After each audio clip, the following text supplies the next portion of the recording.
प्रत्यक जोत अनाहत जो गुरु नानक अंगद माहे समाई। गुरु अंगद तिस जगती सर को हृदय अमरदास दियो रसनाई। हृद सांत सो पास्त जोत सो अत हरख अनंत रह्यो लपटाई।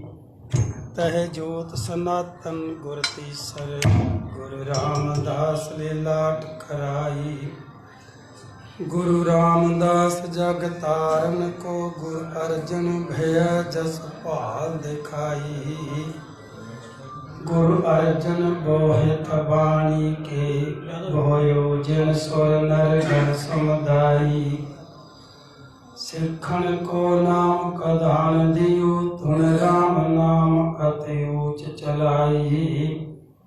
तह जोत सनातन गुर तीसर गुरु रामदास लीलाट कराई। गुरु रामदास जग तारन को गुरु अर्जुन भया जस पाल दिखाई। गुरु अर्जुन बोहित वाणी के भयो जिन सुर नर गण समुदाई। सिखन को नाम कदान दियो धुन राम नाम अति ऊच चलाई। तह जोत सनातन गुर तीसर गुरु रामदास लीलाट कराई। गुरु रामदास जग तारन को गुरु अर्जुन भयो जस पाल दिखाई। गुरु अर्जुन बोहित वाणी के भयो जिन सुर नर गण समुदाई। सिखन को नाम कदान दियो धुन राम नाम अति ऊच चलाई। तह जोत तह गुरु राम सिखन को नाम कदान दियो तह राम नाम अति ऊच चलाई। गुरु हार गोबिंद परताख हरि जन दीन दुनी को कष्ट रहाई। न अंत समय जम दीन किया जपियो हर गोबिंद जन रघुराई। सो मस्त निहार छठम गुर के मन पाए शांत हृदय सुनाई।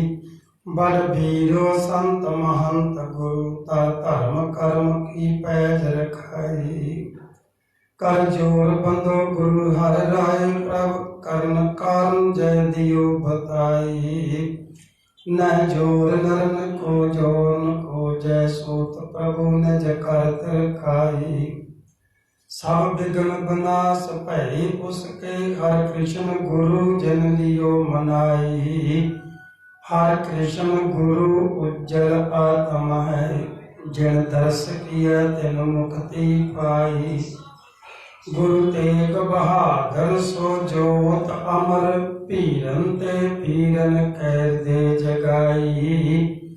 तह जोत सनातन पीरन ते पीरन कैर दे जगाई। तह बोध दिया नर नारन को परलोक अलोक सो सम सुखदाई।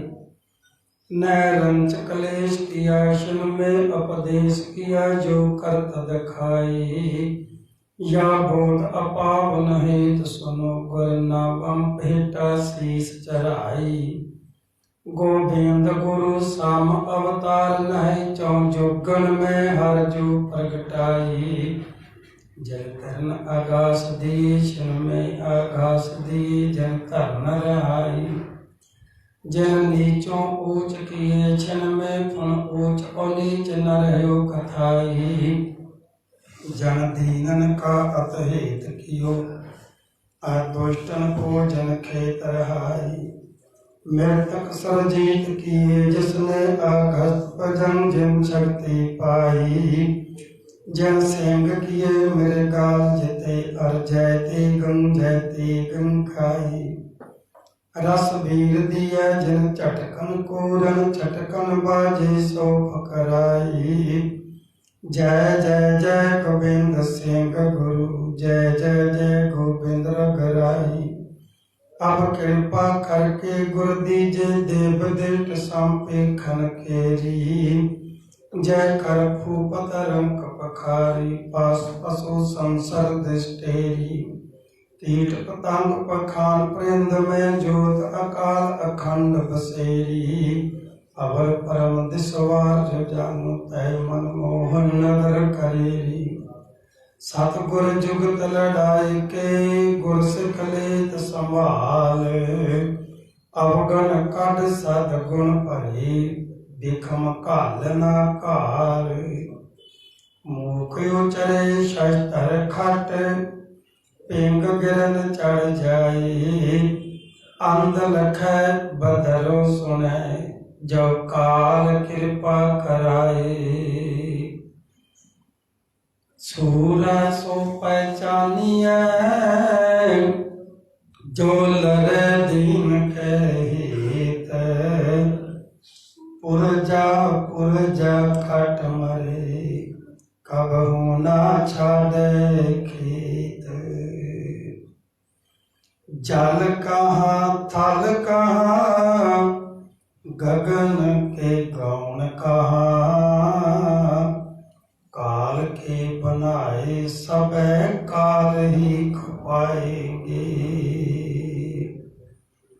पतत पावन भगत वचल कृपा निदान सर्व कला समरथ खंडा ब्रह्मंडा दे मालक जुगो जुग अटल वाली है कुल आलम गरीब नवाज सच्चा पातशाह शब्द गुरु जगत गुरु ज्ञान दा सागर गुरु धन गुरु श्री गुरु ग्रंथ साहिब जी महाराज दी अपार बख्शिश रहमत दा सदका आप सरबत संगतां गुरु दरबार दी हाजरी भर रहे हो वडभागी हो दास दी हाजरी भी गुरु चरनां च प्रवान करो गुरु फतेह बुलाओ वाहिगुरु जी का खालसा वाहिगुरु जी की गुरु प्यार वाले हो वडभागी हो जो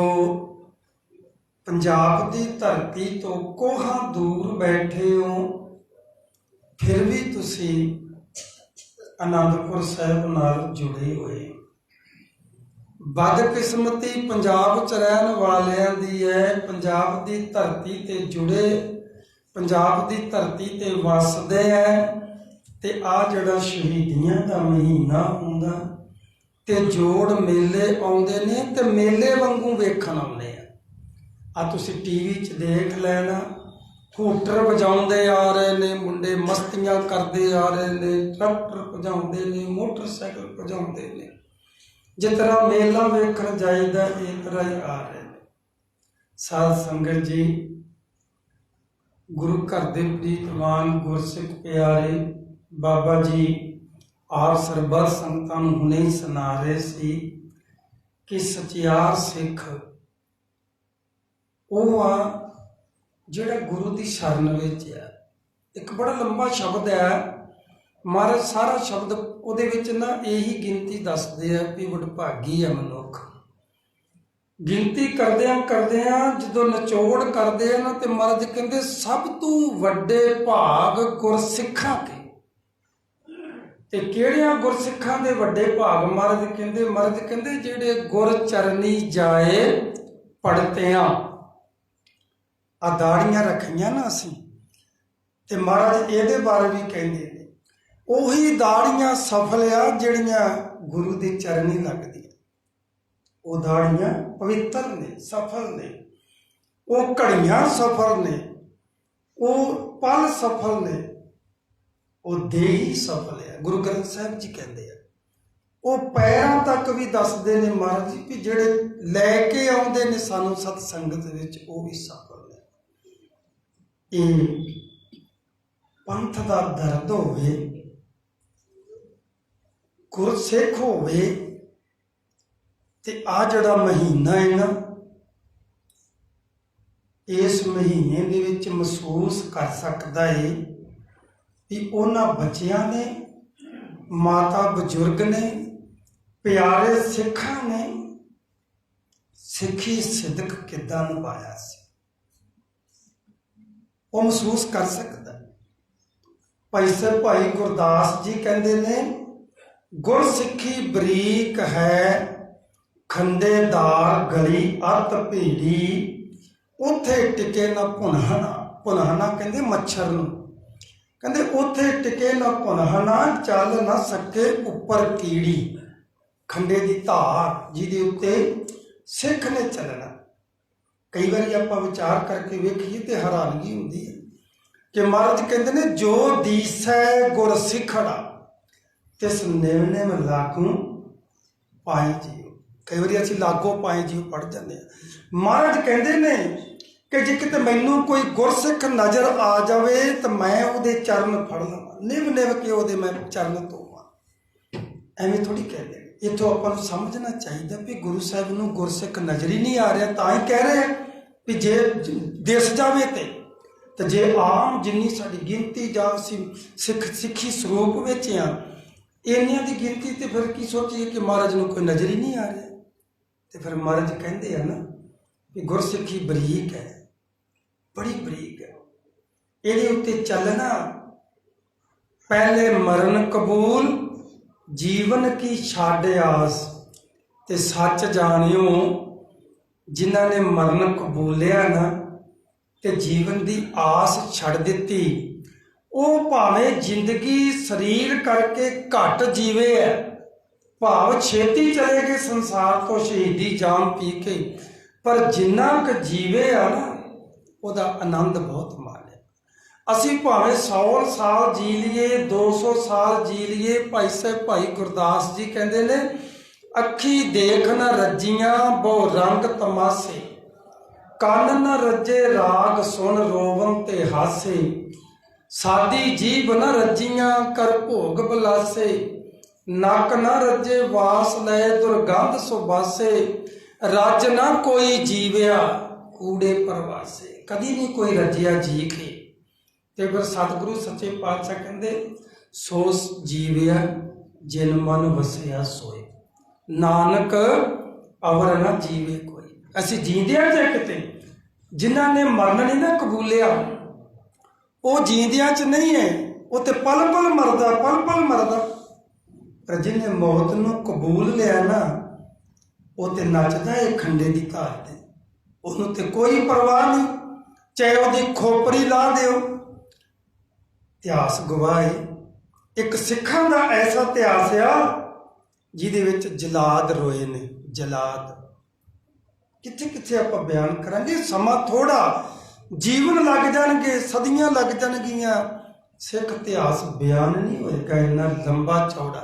पर सिख दे जन्म की गल करिए तो 550 साल का इतिहास, तो जे उस इतिहास नूं बयान करन लगिए तो सदियां गुजर जाणगियां।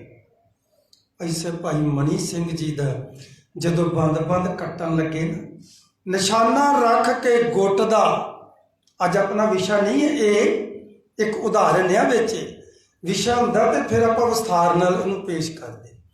गुट का निशाना रख के जदों उपर टोका चुकिया तो मारन लगा तो भाई साहब भाई मनी सिंह साहब जी ने उहदा गुट फड़ लिया। जलाद कहंदा हजे तो मैं बंद बंद कट्टना, तू पहले टक दे विच ही हथ फड़ लिया। तो भाई साहब अगों पता की कहंदे, कहंदे जलादा ताई ते तेरा हथ फड़िया, ओ भलिया बंद बंद कट्टना है, तू ऐदा करेंगा तो मिनटां च खेड़ खत्म हो जानी है, तू कित्थे मारन लगा। कहंदा गुट ते भाई साहब कहंदे वेख ना फिर बंद कित्थे बनदा है, पोटे तो शुरू कर। ते उस टाइम का एक खान का मैं नाम विसर गया, वो उस टाइम सरकारी लखारी है जिहड़ा रिपोर्ट लिखता है, पल पल की रिपोर्ट लिखता, वो लिखता है, उसका कुछ अवला जा ना है, वो पठान है, तो वो लिखता है, कहता भाई जलाद भुब्बा मार के रो पिया। कहन लगा भाई मैनू बंद कट्टदे नूं कंबा चढ़ता है, तेनू कटाउंदे नूं लालियां चढ़दियां। इनू कहा महाराज ने भी जो दीसे गुरसिखड़ा तिस नेम नेम लागू पाए। 25,000 रुपया जुर्माना किया तो 2.5 लाख संगत ने इकट्ठा कर लिया कि सिंह साहब जी असी भर देने आ। कहने लगे नहीं, ਇਹ ਜਿਹੜਾ ਸਰੀਰ ਹੈ ਇਹਨੇ ਤੇ ਥਿਰ ਨਹੀਂ ਰਹਿਣਾ, ਤੇ ਸਿੱਖੀ ਨੇ ਤੇ ਥਿਰ ਰਹਿਣਾ। ਇਹ ਤੇ ਪਲ ਦੋ ਪਲ ਦੀ ਖੇਡ ਹੈ। ਤੇ ਗੁਰੂਆਂ ਨੇ ਜੁਰਮਾਨੇ ਨਹੀਂ ਭਰੇ ਤੇ ਅਸੀਂ ਕਿਉਂ ਭਰੀਏ? ਆਪਾਂ ਆਈਏ ਇਤਿਹਾਸ ਵੱਲ। ਸਿੱਖੀ ਇਤਿਹਾਸ ਨੂੰ ਮੈਂ ਵੇਖਦਾ, ਜਦੋਂ ਸਾਡੇ ਪ੍ਰਚਾਰਕ ਬਿਆਨ ਕਰਦੇ ਆ ਨਾ, ਤੇ ਬੜਾ ਔਖਾ ਹੋ ਜਾਂਦਾ ਬਿਆਨ ਕਰਨਾ। ਹੁਣ ਤੇ ਠੰਡ ਹੀ ਘਟ ਗਈ ਹੈ, ਇੱਥੇ ਤੇ ਕੋਈ ਖਾਸ ਠੰਡ ਵੀ ਨਹੀਂ ਹੈਗੀ। ਤੇ ਪੰਜਾਬ ਦੇ ਵਿੱਚ ਅੱਜ ਵੀ ਥੋੜੀ ਬਹੁਤੀ ਹੈਗੀ ਹੈ ਠੰਡ, ਪਰ ਜਿਹੜੀ ਉਸ ਟਾਈਮ ਠੰਡ ਸੀ ਨਾ, ਇਹ ਅਸੀਂ ਨਿੱਕੇ ਨਿੱਕੇ ਹੁੰਦੇ ਸੀ ਤੇ ਮਾਲਵੇ ਦੀ ਧਰਤੀ ਤੇ ਅਸੀਂ, ਸਾਡੇ ਬਜ਼ੁਰਗ ਪਾਕਿਸਤਾਨ ਚੋਂ ਆਏ ਸੀ, ਤੇ ਇਹਨਾਂ ਦਿਨਾਂ ਦੇ ਵਿੱਚ ਛੱਪੜਾਂ ਦੇ ਪਾਣੀ ਜੰਮ ਜਾਂਦੇ ਸੀ, ਕੋਰਾ ਚੜ ਜਾਂਦਾ ਸੀ ਫਸਲਾਂ ਦੇ ਉੱਤੇ ਪੂਰਾ। ਇਹਨਾਂ ਦਿਨਾਂ ਦੇ ਵਿੱਚ 8 ਮਹੀਨਿਆਂ ਤੋਂ ਲੰਬਾ ਘੇਰਾ ਹੈ। ਸਾਧ ਸੰਗਤ ਜੀ, ਦਾਸ ਨੇ ਪ੍ਰਚਾਰਕ ਹੋਣ ਦੇ ਨਾਤੇ ਤਕਰੀਬਨ ਸਾਰਾ ਹਿੰਦੁਸਤਾਨ ਘੁੰਮਿਆ ਹੈ। ਆਪਾਂ ਹਜ਼ੂਰ ਸਾਹਿਬ ਜਾਈਏ ਤੇ ਔਰੰਗਾਬਾਦ ਦੇ ਲਾਗੇ ਇੱਕ ਸ਼ਹਿਰ ਆ ਦੌਲਤਾਬਾਦ। ਦੌਲਤਾਬਾਦ ਦੇ ਅੰਦਰ ਇੱਕ ਪਹਾੜ ਦੀ ਉੱਪਰ ਟੀਸੀ ਦੇ ਉੱਤੇ ਇੱਕ ਕਿਲਾ ਹੈ। ਉਹ ਕੋਈ 50 ਕੁ ਕਿੱਲਿਆਂ ਦੇ ਵਿੱਚ ਪਹਾੜ ਆ, ਤੇ ਉਸ ਕਿਲੇ ਨੂੰ ਬਣਾਉਣ ਵਾਲੇ ਜਿਹੜੇ ਫੋਰਮੈਨ ਸਨ, ਜਿਹੜੇ ਇੰਜੀਨੀਅਰ ਸਨ, ਉਹਨਾਂ ਨੇ ਦਾਅਵਾ ਕੀਤਾ ਸੀ ਵੀ ਇਹ ਕਿਲਾ ਜਿਹੜਾ ਦੁਨੀਆ ਦਾ ਕੋਈ ਵੀ ਬਾਦਸ਼ਾਹ ਜਿੱਤ ਨਹੀਂ ਸਕਦਾ। ਤੁਹਾਡੇ ਇਲਾਕੇ ਦਾ ਹੀ, ਇੱਥੇ ਗੁਵਾਹਾਟੀ ਦਾ ਹੀ ਕਿਲਾ ਹਿਸਟਰੀ ਪੜ੍ਹ ਲਈਏ, ਇਹ ਸਨਾਤਨ ਧਰਮ ਦੇ ਵਿੱਚ ਲਿਖਿਆ ਹੈ ਵੀ ਨਰਕਾਸੁਰ ਇੱਥੋਂ ਦਾ ਰਾਜਾ ਹੋਇਆ, ਜਿਹੜਾ ਮੂਲ ਨਿਵਾਸੀ ਸੀ। ਉਹਨੇ ਉਸ ਸਮੇਂ 'ਚ ਅੱਜ ਤੋਂ ਕੋਈ 5-6 ਹਜ਼ਾਰ ਸਾਲ ਪਹਿਲਾਂ ਕਿਲਾ ਬਣਾਇਆ ਸੀ, ਤੇ ਲੋਹੇ ਦੀ ਧਾਤ ਦਾ ਕਿਲਾ ਬਣਾਇਆ ਸੀ। ਜਿਸ ਤਰ੍ਹਾਂ ਟਾਟਾ ਨਗਰ ਜਾਈਏ ਨਾ, ਤੇ ਉਹ ਮਿੱਟੀ 'ਚ ਲੋਹਾ ਹੈ। ਜਦੋਂ ਉਹ ਮਿੱਟੀ ਦੀਆਂ ਇੱਟਾਂ ਪੱਥਦੇ ਆ ਨਾ, ਤੇ ਉਹ ਕੱਚੀਆਂ ਇੱਟਾਂ ਪੱਥੀਆਂ ਜਿਹੜੀਆਂ, ਉਹਨੂੰ ਚੁੰਬਕ ਲਾਈਏ ਤੇ ਉਹ ਖਿੱਚਦੇ ਆ। ਇਸ ਤਰ੍ਹਾਂ ਉਹ ਜੀ ਮਿੱਟੀ ਮੰਗਾ ਕੇ ਉਹਨੇ ਕਿਲਾ ਬਣਾਇਆ ਸੀ। ਤੇ ਜਿਹੜੀ ਅੱਜ ਸੋਲਰ ਲਾਈਟ ਪੈਦਾ ਹੋਈ ਹੈ, ਗੁਰੂ ਗ੍ਰੰਥ ਸਾਹਿਬ ਵਿੱਚ ਜ਼ਿਕਰ ਹੁੰਦਾ ਇਹਦਾ। ਉਸ ਟਾਈਮ ਉਹਨੇ ਸੂਰਜ ਤੋਂ ਇਹ ਸੋਲਰ ਲਾਈਟ ਦੇ ਨਾਲ ਬਿਜਲੀ ਪੈਦਾ ਕੀਤੀ ਸੀ, ਤੇ ਉਸ ਕਿਲੇ ਨੂੰ ਕਰੰਟ ਲੱਗਦਾ ਹੁੰਦਾ ਸੀ ਵੀ ਇਸ ਕਿਲੇ ਨੂੰ ਕੋਈ ਛੂ ਹੀ ਨਾ ਸਕੇ। ਉਹ ਵੀ ਜਿੱਤਿਆ ਗਿਆ। ਦੌਲਤਾਬਾਦ ਦਾ ਜਿਹੜਾ ਇੰਜੀਨੀਅਰ ਨੇ ਕਿਲਾ ਬਣਾਇਆ, ਉਹਨੇ ਵੀ ਦਾਅਵਾ ਕੀਤਾ ਸੀ ਇਹਨੂੰ ਕੋਈ ਜਿੱਤ ਨਹੀਂ ਸਕਦਾ, ਉਹ ਵੀ ਜਿੱਤਿਆ ਗਿਆ। ਇੱਕ ਮਹਾਰਾਸ਼ਟਰ ਦੇ ਵਿੱਚ ਹੀ ਕਿਲਾ ਆਉਂਦਾ ਹੈ, ਉਹਦਾ ਨਾਂ ਹੈ ਗੋਲਕੁੰਡਾ। ਉਹ ਵੀ ਕਿਲੇ ਦੀ ਬੜੀ ਤਾਰੀਫ ਕੀਤੀ ਸੀ ਉਸ ਇੰਜੀਨੀਅਰ ਨੇ, ਉਹ ਵੀ ਕਿਲਾ ਜਿੱਤਿਆ ਗਿਆ। ਇੱਕ ਬੰਬਈ ਸ਼ਹਿਰ ਦੇ ਸਮੁੰਦਰ ਦੇ ਵਿੱਚ ਕਿਲਾ ਹੈ, ਟਾਪੂ ਦੇ ਉੱਤੇ, ਉਹਨੇ ਵੀ ਦਾਅਵਾ ਕੀਤਾ ਸੀ ਵੀ ਇਹਨੂੰ ਕੋਈ ਨਹੀਂ ਜਿੱਤ ਪਾਏਗਾ, ਲੇਕਿਨ ਉਹ ਵੀ ਜਿੱਤਿਆ ਗਿਆ।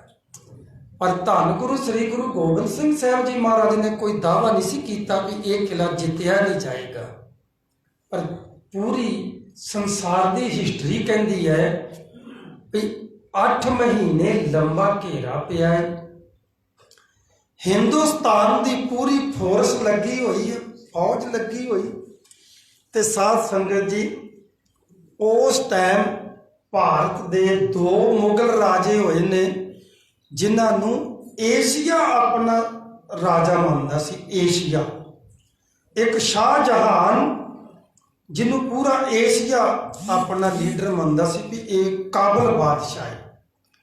ਉਹਦੀ ਸ਼ਾਹਜਹਾਨ ਦੀ ਟੱਕਰ ਗੁਰੂ ਹਰਗੋਬਿੰਦ ਸਾਹਿਬ ਨਾਲ ਹੋਈ। ਬਾਬੇ ਕੇ ਤੇ ਬਾਬਰ ਕਿਆਂ ਦੀ ਟੱਕਰ ਚੱਲਦੀ ਆਈ ਹੈ। ਉਸੇ ਸ਼ਾਹਜਹਾਨ ਦਾ ਅੱਗੇ ਵੰਸ਼ਜ ਔਰੰਗਜ਼ੇਬ ਹੋਇਆ। ਇਹਨੂੰ ਹਿਸਟਰੀ ਵਿੱਚ ਬੜਾ ਕਾਬਲ ਬਾਦਸ਼ਾਹ ਮੰਨਿਆ, ਔਰ ਪੂਰਾ ਜਿਹੜਾ ਏਸ਼ੀਆ ਇਹਦੇ ਤੋਂ ਥਰ ਥਰ ਕੰਬਦਾ ਸੀ, ਡਰਦਾ ਸੀ। ਏਸ਼ੀਆ ਦਾ ਮਾਨੋ ਕਿ ਜੇਤੂ ਰਾਜਾ ਔਰੰਗਜ਼ੇਬ ਹਿੰਦੁਸਤਾਨ ਦੀ ਪੂਰੀ ਤਾਕਤ ਲੈ ਕੇ ਲੱਗਾ ਹੋਇਆ ਹੈ। ਤੇ 8 ਮਹੀਨੇ ਬੀਤ ਗਏ ਨੇ। ਬੜੇ ਬੜੇ ਜੰਗ ਬਹਾਦਰ, ਖਾਨ ਬਹਾਦਰ ਦਾਅਵੇ ਕਰ ਕਰਕੇ ਆਉਂਦੇ ਆ। ਇੱਥੇ ਆ ਕੇ ਕੋਈ ਖੱਪ ਗਿਆ ਤੇ ਕੋਈ ਗੁਰੂ ਨਹੀਂ ਰਲ ਗਿਆ, ਗੁਰੂ ਦੇ ਚਰਨਾਂ 'ਚ ਜੁੜ ਗਿਆ। ਨਹੀਂ ਜਿੱਤਿਆ ਜਾਂਦਾ ਕਿਲਾ। ਉਧਰੋਂ ਜਿਹੜੀ ਪ੍ਰਕਿਰਤੀ ਹੈ ਨਾ, ਭਾਵੇਂ ਅਵਤਾਰ ਆਵੇ, ਰੱਬੀ ਰੂਹ ਕੋਈ, ਗੁਰੂ ਪੀਰ ਪੈਗੰਬਰ ਕੋਈ ਵੀ ਆਵੇ, ਉਹ ਅਕਾਲ ਪੁਰਖ ਦੀ ਜਿਹੜੀ ਬਣਾਈ ਹੋਈ ਪ੍ਰਕਿਰਤੀ ਆ ਤੇ ਪ੍ਰਕਿਰਤੀ ਦੇ ਨਿਯਮ ਵਿੱਚ ਰਹਿੰਦਾ ਹੈ। ਇਹ ਗੱਲ ਵੱਖਰੀ ਅਸੀਂ ਜੋੜਦੇ ਨੇ ਨਾਲ ਇਹੋ ਜਿਹੀਆਂ ਕਹਾਣੀਆਂ ਜਿਹੜੀਆਂ ਮੈਜਿਕ ਵਾਲੀਆਂ।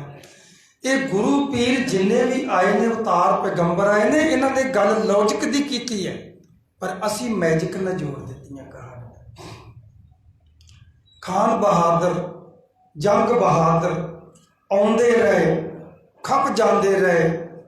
ਅਖੀਰ ਔਰੰਗਜ਼ੇਬ ਨੇ ਇੱਕ ਮਸ਼ਵਰਾ ਦਿੱਤਾ। ਉਧਰੋਂ ਪਹਾੜੀ ਰਾਜੇ ਵੀ ਦੁਖੀ ਹੋਏ ਤੇ ਦੁਖੀ ਤੇ ਦੋਨੇ ਧਿਰਾਂ ਸੀ। ਸਿੱਖਾਂ ਦੇ ਵਿੱਚ ਸ਼ਹੀਦੀਆਂ ਘੱਟ ਹੁੰਦੀਆਂ ਸੀ, ਭੁੱਖਮਰੀ ਜ਼ਿਆਦਾ ਹੁੰਦੀ ਸੀ, ਕਿਉਂਕਿ ਬਾਹਰੋਂ ਕੁਝ ਅੰਦਰ ਰਾਸ਼ਨ ਆਉਣ ਨਹੀਂ ਸੀ ਦਿੰਦੇ। ਦੂਸਰਾ ਜਿਹੜਾ ਸ਼ਹਿਰ ਨੂੰ ਪਾਣੀ ਦਿੰਦਾ ਸੀ ਨਾਲਾ, ਉਹ ਵੀ ਤੋੜ ਕੇ ਤੇ ਦੂਜੇ ਪਾਸੇ ਨੂੰ ਮੂੰਹ ਕਰ ਦਿੱਤਾ। ਪਾਣੀ ਆਉਣਾ ਵੀ ਬੰਦ ਹੋ ਗਿਆ। ਰੋਟੀ ਤੋਂ ਬਗੈਰ ਤੇ ਬੰਦਾ ਥੋੜਾ ਸਮਾਂ ਕੱਟ ਸਕਦਾ, ਪਾਣੀ ਤੋਂ ਬਗੈਰ ਨਹੀਂ ਕੱਟ ਸਕਦਾ। ਤੇ ਦੂਸਰਾ ਜਿਹੜੀਆਂ ਲਾਸ਼ਾਂ ਹੁੰਦੀਆਂ ਸੀਗੀਆਂ ਉਹਨਾਂ ਨੂੰ ਕੋਈ ਚੁੱਕਦਾ ਨਹੀਂ ਸੀ, ਤੇ ਸਗੋਂ ਜਿਹੜੇ ਮੁਗਲ ਸੀ ਨਾ, ਜਿੰਨੇ ਉਹਨਾਂ ਦੇ ਫੌਜੀ ਸਿਪਾਹੀ ਮਰਦੇ ਸੀ, ਉਹਨਾਂ ਨੂੰ ਆਪਣੇ ਸਿਪਾਹੀਆਂ ਦੇ ਕੋਲ ਲਾਸ਼ਾਂ ਨੂੰ ਚੁਕਾ ਕੇ ਤੇ ਸ਼ਹਿਰ ਦੇ ਬਿਲਕੁਲ ਲਾਗੇ ਸੁੱਟ ਜਾਂਦੇ ਸੀ, ਕਿਲਿਆਂ ਦੇ ਕੋਲ ਸੁੱਟ ਜਾਂਦੇ ਸੀ। ਉਹਨਾਂ ਦੀ ਜਿਹੜੀ ਸੜੇ ਹਾਂਦ ਸੀ, ਮੁਸ਼ਕ ਸੀ, ਉਹਨੇ ਬਿਮਾਰੀ ਫੈਲਾਤੀ ਅਨੰਦਪੁਰ ਦੇ ਵਿੱਚ। ਸਿੱਖ ਵੀ ਬੜੇ ਦੁਖੀ ਹੋਏ, ਕੁਝ ਤੇ ਬਦਾਵੇ ਦੇ ਕੇ ਚਲੇ ਗਏ, ਕੁਝ ਅਰਦਾਸਾਂ ਕਰਦੇ ਆ ਰੋਜ਼। ਸ਼ਹਿਰ ਨਿਵਾਸੀ ਵੀ ਆ ਕੇ, ਸ਼ਹਿਰ ਦੇ ਜਿਹੜੇ ਵਸਿੰਦੇ ਹਨ, ਉਹ ਵੀ ਅਰਦਾਸਾਂ ਕਰਦੇ ਨੇ। ਤੇ ਮਹਾਰਾਜ ਬੜਾ ਸਮਝਾਉਂਦੇ ਨੇ, ਥੋੜੇ ਦਿਨ ਹੋਰ ਸਬਰ ਕਰ ਲਓ, ਥੋੜੇ ਦਿਨ ਬਸ, ਇਹ ਭੱਜਣ ਹੀ ਵਾਲੇ ਆ, ਇਹ ਭੱਜਣ ਹੀ ਵਾਲੇ। ਇੱਧਰੋਂ ਇਹਨਾਂ ਨੇ ਵੀ ਚਾਲ ਖੇਡੀ, ਕਸਮਾਂ ਖਾਧੀਆਂ ਕੁਰਾਨ ਸ਼ਰੀਫ ਦੀਆਂ, ਗਊ ਦੀਆਂ। ਸਤਿਗੁਰਾਂ ਨੇ ਇਸ ਭੇਦ ਨੂੰ ਜ਼ਫਰਨਾਮੇ 'ਚ ਖੋਲ੍ਹਿਆ। ਜਦੋਂ ਜ਼ਫਰਨਾਮੇ ਦੇ ਵਿੱਚ ਔਰੰਗਜ਼ੇਬ ਨੂੰ ਪੁੱਛਦੇ ਆ, ਕਹਿੰਦੇ ਕਿ ਤੂੰ ਆਪਣੇ ਆਪ ਨੂੰ ਪੱਕਾ ਮੁਸਲਮਾਨ ਕਹਾਉਣਾ ਹੈ ਤੇ ਤੇਰੇ ਇਰਾਦੇ ਵੀ ਬੜੇ ਨੇਕ ਨੇ, ਤੂੰ ਚਾਹੁੰਦਾ ਹੈ ਕਿ ਪੂਰਾ ਹਿੰਦੁਸਤਾਨ ਮੁਸਲਮਾਨ ਬਣ ਜਾਏ, ਤੂੰ ਮਿਹਨਤ ਮਜ਼ਦੂਰੀ ਦੀ ਰੋਟੀ ਖਾਣਾ ਹੈ। ਪਰ ਅਫਸੋਸ, ਹੁਣ ਸਤਿਗੁਰਾਂ ਨੇ ਇਦਾਂ ਕਿਉਂ ਕਿਹਾ ਵੀ ਤੇਰੇ ਇਰਾਦੇ ਨੇਕ ਨੇ? ਕਿਉਂਕਿ ਹਿੰਦੁਸਤਾਨ ਮੂਰਤੀ ਪੂਜਕ ਸੀ, ਤੇ ਜਿਹੜਾ ਮੁਸਲਮਾਨ, ਇਹਦੇ ਅਰਥ ਨੇ ਖੁਦਾ ਤੇ ਭਰੋਸਾ ਰੱਖਣ ਵਾਲਾ, ਰੱਬ ਤੇ ਭਰੋਸਾ ਰੱਖਣ ਵਾਲਾ। ਆਪਾਂ ਕਹਿ ਦਈਏ ਨਾ ਕਿ ਮੈਂ ਮੁਸਲਮਾਨ ਹਾਂ, ਤੇ ਲੋਕੀ ਬੁਰਾ ਮੰਨ ਜਾਂਦੇ ਆ ਵੀ ਮੁਸਲਮਾਨ ਤੋਂ ਕਿੱਦਾਂ। ਉਹ ਇਸਲਾਮ ਆ, ਮਜ਼ਹਬ ਉਹਨਾਂ ਦੀ ਜਾਤ ਬੋਤ ਜੋ ਵੀ ਆ। ਜਿਹੜਾ ਮੁਸਲ ਇਮਾਨ ਇਹਦੇ ਆ, ਮੁਸਲ ਪਰਮਾਤਮਾ ਤੇ ਭਰੋਸਾ ਰੱਖਣ, ਇਮਾਨ ਰੱਖਣ ਵਾਲਾ, ਇੱਕ ਰੱਬ ਨੂੰ ਮੰਨਣ ਵਾਲਾ। ਤਾਂ ਮਹਾਰਾਜ ਨੇ ਕਿਹਾ ਸੀ ਤੇਰੇ ਇਰਾਦੇ ਅਨੇਕ ਹੈ ਵੀ ਪੂਰਾ ਹਿੰਦੁਸਤਾਨ ਇੱਕ ਰੱਬ ਨੂੰ ਮੰਨੇ। ਅੱਗੇ ਜਾ ਕਹਿੰਦੇ ਅਫਸੋਸ, ਤੂੰ ਤੇ ਖੁਦ ਹੀ ਨਹੀਂ ਮੁਸਲਮਾਨ ਬਣਿਆ ਤੇ ਕਿਸੇ ਨੂੰ ਕੀ ਬਣਾਏਗਾ। ਮੁਸਲਮਾਨ ਦੀ ਜਿਹੜੀ ਕਿਤਾਬ ਆ, ਉਹਦਾ ਜਿਹੜਾ ਈਮਾਨ ਦਾ ਵਿਧਾਨ ਆ, ਉਹ ਆ ਕੁਰਾਨ ਸ਼ਰੀਫ। ਤੇ ਕਹਿੰਦਾ ਤੈਨੂੰ ਕੁਰਾਨ ਸ਼ਰੀਫ ਦੇ ਉੱਤੇ ਈਮਾਨ ਨਹੀਂ ਹੈਗਾ, ਤੂੰ ਝੂਠੀਆਂ ਕਸਮਾਂ ਖਾ ਲਈਆਂ, ਤੇਰੇ ਨਾਲੋਂ ਤੇ ਅਸੀਂ ਅੱਛੇ ਆ, ਅਸੀਂ ਤੇਰੇ ਧਰਮ ਦੀ ਇੱਜ਼ਤ ਕੀਤੀ, ਤੂੰ ਆਪਣੇ ਧਰਮ ਦੀ ਇੱਜ਼ਤ ਨਹੀਂ ਕਰ ਸਕਦਾ, ਤੇ ਤੂੰ ਤੇਰੇ ਤੋਂ ਕੋਈ ਦੂਜਾ ਕੀ ਉਮੀਦ ਰੱਖੇਗਾ ਕਿ ਤੂੰ ਦੂਜੇ ਦੇ ਮਜ਼ਹਬ ਦੀ ਇੱਜ਼ਤ ਕਰੇਂਗਾ। ਤੂੰ ਆਪਣੇ ਦੀ ਨਹੀਂ ਇੱਜ਼ਤ ਕੀਤੀ, ਤੇਰੇ ਧਰਮ ਦੀ ਅਸੀਂ ਇੱਜ਼ਤ ਕੀਤੀ ਆ। ਸਾਨੂੰ ਪਤਾ ਸੀ ਇਹ ਕਸਮਾਂ ਤੇਰੀਆਂ ਝੂਠੀਆਂ ਨੇ, ਪਰ ਜਦੋਂ ਵਾਸਤਾ ਤੂੰ ਕੁਰਾਨ ਦਾ ਪਾਇਆ ਤੇ ਅਸੀਂ ਮੰਨ ਲਿਆ ਤੇਰਾ। ਇਹ ਜ਼ਫਰਨਾਮੇ 'ਚ ਬੜੀ ਲੰਬੀ ਚੌੜੀ ਕਥਾ ਮਹਾਰਾਜ ਲਿਖਦੇ ਨੇ। ਉਹ ਝੂਠੀਆਂ ਕਸਮਾਂ ਖਾਧੀਆਂ ਤੇ ਸੰਗਤ ਨੇ ਜ਼ੋਰ ਪਾਇਆ, ਬੇਨਤੀਆਂ ਕੀਤੀਆਂ, ਮਹਾਰਾਜ ਨੇ ਪ੍ਰਵਾਨ ਕਰ ਲਈਆਂ। ਆਨੰਦਪੁਰ ਦਾ ਕਿਲ੍ਹਾ ਛੱਡ ਦਿੱਤਾ ਮਹਾਰਾਜ ਨੇ 6 ਤੇ 7 ਪੋਹ ਦੀ ਰਾਤ ਨੂੰ। ਆਨੰਦਪੁਰ ਦੇ ਕਿਲ੍ਹੇ ਤੋਂ ਛੱਡਣ ਵੇਲੇ ਇੱਕ ਚਰਨਦਾਸ ਦਾਸੀ ਖਾੜੇ ਦਾ ਸਾਧੂ ਹੋਇਆ, ਜਿਹਨੂੰ ਆਨੰਦਪੁਰ ਦੇ ਉਹ ਸੀਸਗੰਜ ਗੁਰਦੁਆਰਾ ਸਾਹਿਬ ਦਾ ਜਿਹੜਾ ਥੜਾ ਸੀ, ਉਹਦੀ ਸੇਵਾ ਸੰਭਾਲ ਦਿੱਤੀ ਵੀ ਤੂੰ ਇਹਦੀ ਸੇਵਾ ਸੰਭਾਲਿਆ ਕਰ। ਸੇਵਾ ਕਰਿਆ ਕਰ। ਗੁਰੂ ਤੇਗ ਬਹਾਦਰ ਸਾਹਿਬ ਦਾ ਇੱਥੇ ਸੀਸ ਦਾ ਸੰਸਕਾਰ ਹੋਇਆ। ਇੱਥੋਂ ਚਾਲੇ ਪਾਏ ਬਜ਼ੁਰਗ ਤੇ ਮਾਈਆਂ ਬੱਚੇ ਇਹ ਵਿਚਾਲੇ ਕਰ ਲੈ। ਕੁਝ ਜੁਝਾਰੂ ਸਿੰਘ ਅੱਗੇ ਲੱਗ ਗਏ। ਗੁਰੂ ਗੋਬਿੰਦ ਸਿੰਘ ਸਾਹਿਬ ਜੀ ਮਹਾਰਾਜ ਸਾਰਿਆਂ ਤੋਂ ਪਿੱਛੇ ਲੱਗੇ। ਲੜਦੇ ਝਗੜਦੇ ਸਰਸਾ ਨਦੀ ਤੇ ਪਹੁੰਚ ਗਏ। ਸਰਸਾ ਨਦੀ ਤੇ ਪਹੁੰਚ ਕੇ ਸਤਿਗੁਰੂ ਗੁਰੂ ਗੋਬਿੰਦ ਸਿੰਘ ਸਾਹਿਬ ਜੀ ਮਹਾਰਾਜ ਨੇ ਭਾਈ ਦਇਆ ਸਿੰਘ ਜੀ ਨੂੰ ਹੁਕਮ ਕੀਤਾ, ਭਾਈ ਦਇਆ ਸਿੰਘ ਜੀ ਇੱਥੇ ਸਟੇਜ ਲਾਓ। ਮਹਾਰਾਜ ਸੱਚੇ ਪਾਤਸ਼ਾਹ ਅੱਗੇ ਨਦੀ ਵਿੱਚ ਹੜ੍ਹ ਆਇਆ, ਪਿੱਛੇ ਫੌਜ ਦਾ ਹੜ੍ਹ ਆਇਆ, ਉੱਤੋਂ ਬੱਦਲ ਬਰਸ ਰਿਹਾ, ਸੀਤ ਲਹਿਰ ਚੱਲਦੀ ਪਈ। ਸਟੇਜ ਲਾ ਕੇ ਮਹਾਰਾਜ ਕਹਿਣ ਲੱਗੇ ਇੱਥੇ ਆਸਾ ਜੀ ਕੀ ਵਾਰ ਦਾ ਕੀਰਤਨ ਹੋਏਗਾ। ਸਾਧ ਸੰਗਤ ਜੀ, ਕੀ ਸਤਿਗੁਰੂ ਸੱਚੇ ਪਾਤਸ਼ਾਹ ਜੀ ਨੂੰ ਕੋਈ ਜ਼ਰੂਰੀ ਥੋੜੀ ਸੀ ਉੱਥੇ ਬਹਿ ਕੇ ਕੀਰਤਨ ਕਰਨ ਦੀ? ਉਹਦੇ ਜਨ ਪਰਉਪਕਾਰੀ ਆਏ ਸੀ, ਉਹਤੇ ਪ੍ਰੈਕਟੀਕਲ ਕਰਕੇ ਸਾਨੂੰ ਸਿਖਾਉਣ ਆਏ ਸੀ, ਉੱਤੇ ਸੰਧਲੀ ਪੈੜਾਂ ਛੱਡਣ ਆਏ ਸੀ ਵੀ ਗੁਰਸਿੱਖ ਦੇ ਜੀਵਨ ਵਿੱਚ ਨਿਤਨੇਮ ਦੀ ਕਿੰਨੀ ਅਹਿਮੀਅਤ ਆ, ਕਿੰਨੀ ਇਸ ਤੋਂ ਵੱਡੀ ਹੋਰ ਮੁਸੀਬਤ ਕਿਹੜੀ ਹੋਏਗੀ। ਅੱਗੇ ਨਦੀ 'ਚ ਹੜ੍ਹ, ਉੱਤੋਂ ਬਰਸਾਤ, ਸੀਤ ਲਹਿਰ, ਪਿੱਛੇ ਫੌਜ ਚੜੀ ਹੋਈ। ਮਹਾਰਾਜ ਕਹਿੰਦੇ ਇੱਥੇ ਆਸਾ ਦੀ ਵਾਰ ਦਾ ਕੀਰਤਨ ਹੋਏਗਾ। ਉੱਥੇ ਕੀਰਤਨ ਹੋਇਆ, ਘਮਸਾਣ ਦਾ ਜੰਗ ਚੱਲਿਆ। ਬਾਬਾ ਅਜੀਤ ਸਿੰਘ ਤੇ ਬਾਬਾ ਖਜਾਨ ਸਿੰਘ ਤੇ ਬਾਬਾ ਉਦੇ ਸਿੰਘ, ਇਹ ਤਿੰਨ ਜਰਨੈਲ ਜਿਹੜੇ ਨੇ, ਉਸ ਟਾਈਮ ਕੀ ਸੀ ਕਿ ਪਹਾੜੀ ਇਲਾਕੇ ਦੇ ਵਿੱਚੋਂ ਕਿਤੇ ਇੱਕ ਸੜਕ ਨਿਕਲਦੀ, ਉਹ ਵੀ ਤੋੜ ਕੇ ਪੱਥਰ ਬਣਾਈ ਜਾਂਦੀ ਸੀ। ਉਹ ਦੋਨਾਂ ਪਹਾੜੀ ਜਿਸ ਤਰ੍ਹਾਂ ਕਹਿੰਦੇ ਨਾ ਬਾਈ ਧਾਰ, ਜਿਸ ਤਰ੍ਹਾਂ ਕਹਿੰਦੇ, ਧਾਰ ਦਾ ਅਰਥ ਹੁੰਦਾ ਲਾਈਨ। ਪਹਾੜ ਹਮੇਸ਼ਾ ਲਾਈਨ ਵਿੱਚ ਹੁੰਦੇ ਆ। ਇਹਨੂੰ ਜਦੋਂ ਸਾਇੰਸ ਦੇ ਨਾਲ ਅਸੀਂ ਦੇਖਾਂਗੇ ਨਾ, ਸਾਇੰਸਦਾਨ ਦੱਸਦੇ ਆ ਕਿ ਬਈ ਜਦੋਂ ਧਰਤੀ ਤੇ ਭੂਚਾਲ ਆਉਂਦਾ ਨਾ, ਥੱਲੇ ਧਰਤੀ ਦੀਆਂ ਮਿੱਟੀ ਦੀਆਂ ਤਹਿ ਹੁੰਦੀਆਂ ਨੇ, ਜਿਹਨੂੰ ਪਲੇਟਾਂ ਕਹਿੰਦੇ ਨੇ। ਉਹ ਜਦੋਂ ਤੂਫਾਨ ਆਉਂਦਾ, ਭੂਚਾਲ ਆਉਂਦਾ, ਧੱਕ ਕੇ ਪਲੇਟਾਂ ਇਕੱਠੀਆਂ ਕਰ ਦਿੰਦੇ, ਉਦੋਂ ਉਹ ਲਾਈਨਾਂ ਜੁੜਦੀਆਂ ਨੇ। ਕਦੀ ਵੀ ਸਮੁੰਦਰ ਦੇ ਕਿਨਾਰੇ ਜਾਂ ਕਿਸੇ ਤਲਾਅ ਦੇ ਕਿਨਾਰੇ ਖਲੋ ਕੇ ਦੇਖ ਲੈਣਾ, ਜਿਹੜੀ ਉੱਥੇ ਰੇਤਾ ਹੁੰਦੀ ਹੈ ਨਾ, ਉਹਦੀਆਂ ਇਸ ਤਰ੍ਹਾਂ ਹੀ ਲਾਈਨਾਂ ਹੁੰਦੀਆਂ ਜਿਸ ਤਰ੍ਹਾਂ ਪਹਾੜ ਆ। ਪਿੱਛੋਂ ਲਹਿਰ ਆਉਂਦੀ ਆ, ਉਹ ਲਹਿਰ ਜਿਹੜੀ ਆ ਨਾ, ਉਹ ਇੱਦਾਂ ਧਾਰ ਬਣਾ ਜਾਂਦੀ ਆ। ਉਹ ਧਾਰਾਂ ਹੁੰਦੀਆਂ ਪਹਾੜ ਦੀਆਂ, ਤੇ ਵਿੱਚ ਵਿੱਚ ਰਸਤੇ ਤੋੜ ਕੇ ਪਹਾੜ ਬਣਾਏ ਜਾਂਦੇ। ਉਹ ਜਿਹੜਾ ਰਸਤਾ ਸੀ ਨਾ, ਉੱਥੋਂ ਪਹਾੜ ਤੋੜ ਕੇ ਉਹ ਰਸਤਾ ਬਣਾਇਆ ਸੀ। ਫੌਜਾਂ ਉੱਪਰ ਟਿੱਲਿਆਂ ਦੇ ਉੱਤੇ ਬੈਠੀਆਂ ਸੀ, ਪਹਾੜੀ ਜਿਹੜੀ ਸੀ ਉਹਦੇ ਟਿੱਲੇ ਸੀ ਜਿਹੜੇ, ਤੇ ਜਿਹੜਾ ਦਰਵਾਜ਼ਾ ਸੀ, ਇਹ ਤਿੰਨ ਜਰਨੈਲਾਂ ਦੀ ਕਮਾਂਡ ਥੱਲੇ ਬਾਬਾ ਅਜੀਤ ਸਿੰਘ ਜੀ, ਬਾਬਾ ਖਜਾਨ ਸਿੰਘ ਜੀ ਤੇ ਬਾਬਾ ਉਦੇ ਸਿੰਘ ਜੀ, ਇਹ ਤਿੰਨ ਜਰਨੈਲ ਉਸ ਦਰਵਾਜ਼ੇ ਨੂੰ ਰੋਕ ਕੇ ਤੇ ਘਮਸਾਨ ਦਾ ਯੁੱਧ ਮਚਾ ਰਹੇ। ਉੱਪਰੋਂ ਤੀਰਾਂ ਦੇ ਮਾਰ ਕਰਦੇ ਪਹਾੜੀ ਦੀਆਂ ਚੋਟੀਆਂ ਤੇ ਬੈਠੇ। ਇੱਥੇ ਮੁਗਲ ਫੌਜ ਦਾ ਵੀ ਕਾਫੀ ਨੁਕਸਾਨ ਹੋਇਆ, ਪਹਾੜੀ ਰਾਜਿਆਂ ਦੇ ਵੀ ਬੜੇ ਫੌਜੀ ਮਰੇ, ਪਰ ਸਿੱਖ ਕੌਮ ਦਾ ਵੀ ਹਿਸਟਰੀਕਾਰ ਦੱਸਦੇ ਨੇ ਕਿ 1100 ਸਿੱਖ ਉੱਥੇ ਸ਼ਹੀਦ ਹੋ ਗਿਆ। ਤੇ ਜਦੋਂ ਇਹਨੂੰ ਆਪਾਂ ਬੜੀ ਬਰੀਕੀ ਨਾਲ ਵਿਚਾਰਦੇ ਆ ਨਾ, ਤੇ ਆਪਾਂ ਦੇਖਦੇ ਆ ਕਥਾ ਭੇਟਾ ਰੱਖਦੇ ਆ, ਕੀਰਤਨ ਭੇਟਾ ਰੱਖਦੇ ਆ, ਆਪਾਂ ਕਿੰਨੀ ਕੁ ਭੇਟਾ ਰੱਖਾਂਗੇ। ਕੋਈ 50 ਰੱਖ ਦੇਗਾ, 100 ਰੱਖ ਦੇਗਾ, ਕੋਈ 500 ਰੱਖ ਦੇਗਾ, ਕੋਈ 2000 ਦਾ ਨੋਟ ਰੱਖ ਦੇਗਾ। ਤੇ ਜਦੋਂ ਗੁਰੂ ਗੋਬਿੰਦ ਸਿੰਘ ਸਾਹਿਬ ਵੱਲ ਵੇਖੀਏ ਤੇ ਆਸਾ ਦੀ ਵਾਰ ਦੀ ਭੇਟਾ 1100 ਸੀਸ। ਤੇ ਫਿਰ ਭੋਗ ਪਿਆ। ਜਦੋਂ ਭੋਗ ਪਿਆ, ਸਤਿਗੁਰਾਂ ਨੇ ਕਹਿ ਦਿੱਤਾ ਕਿ ਜਿੱਧਰ ਨੂੰ ਨਦੀ ਦੇ ਵਿੱਚ ਇੱਕ ਸੋਤਰ ਆਉਂਦਾ ਹੈ ਤੇ ਉਧਰ ਨੂੰ ਤੈਰ ਕੇ ਨਿਕਲ ਜਾਓ। ਜਦੋਂ ਨਜ਼ਰ ਮਾਰੀ ਤੇ ਕੋਲ ਜਰਨੈਲ ਖੜੇ ਨੇ, ਉਹਨਾਂ ਜਰਨੈਲਾਂ 'ਚ ਸ਼੍ਰੋਮਣੀ ਜਰਨੈਲ ਬਾਬਾ ਜੀਵਨ ਸਿੰਘ ਭਾਈ ਜੈਤਾ ਜੀ ਖੜੇ। ਹੁਕਮ ਕੀਤਾ ਭਾਈ ਜੈਤੇ ਨੂੰ ਕਿ ਭਾਈ ਜੀ, ਭਾਈ ਉਦੇ ਸਿੰਘ ਨੂੰ, ਖਜਾਨ ਸਿੰਘ ਨੂੰ ਤੇ ਬਾਬਾ ਅਜੀਤ ਸਿੰਘ ਨੂੰ, ਇਹਨਾਂ ਨੂੰ ਲਿਆਓ ਤੇ ਬੋਲੋ ਕਿ ਅੱਗੇ ਨੂੰ ਵਧੋ ਤੇ ਨਦੀ ਪਾਰ ਕਰੋ। ਸਤਿਗੁਰਾਂ ਨੂੰ ਸਾਰੇ ਹੀ ਸਿੱਖ ਪਿਆਰੇ ਸੀ, ਪਰ ਇਹ ਜਿਹੜੇ ਸੀ, ਇਹ ਉਸ ਟਾਈਮ ਚੋਟੀ ਦੇ ਜਰਨੈਲ ਸੀ ਜਿਨ੍ਹਾਂ ਨੇ ਕਮਾਂਡ ਕਰਨੀ ਸੀ। ਸਤਿਗੁਰੂ ਸੱਚੇ ਪਾਤਸ਼ਾਹ ਜੀ ਨੇ ਇਹਨਾਂ ਨੂੰ ਪਾਰ ਕਰਨ ਦਾ ਹੁਕਮ ਦਿੱਤਾ। ਜਦੋਂ ਭਾਈ ਜੈਤਾ ਜੀ ਇਹਨਾਂ ਨੂੰ ਲੈਣ ਗਏ, ਬੁਲਾਉਣ ਗਏ, ਤੇ ਕੀ ਵੇਖਦੇ ਨੇ, ਭਾਈ ਉਦੇ ਸਿੰਘ ਤੇ ਧੰਨ ਧੰਨ ਬਾਬਾ ਅਜੀਤ ਸਿੰਘ ਸਾਹਿਬ ਜੀ, ਇਹ ਦੁਸ਼ਮਣ ਦਲ ਦੇ ਘੇਰੇ ਵਿੱਚ ਨੇ। ਤੇ ਭਾਈ ਜੈਤਾ ਜੀ ਉਸ ਟਾਈਮ ਦੇ 2 ਤਲਵਾਰਾਂ ਘੋੜੇ ਤੇ ਚੜ੍ਹ ਕੇ ਚਲਾਉਣ ਦੇ ਵਿੱਚ ਬੜੀ ਮਹਾਰਤ ਰੱਖਦੇ ਸੀ।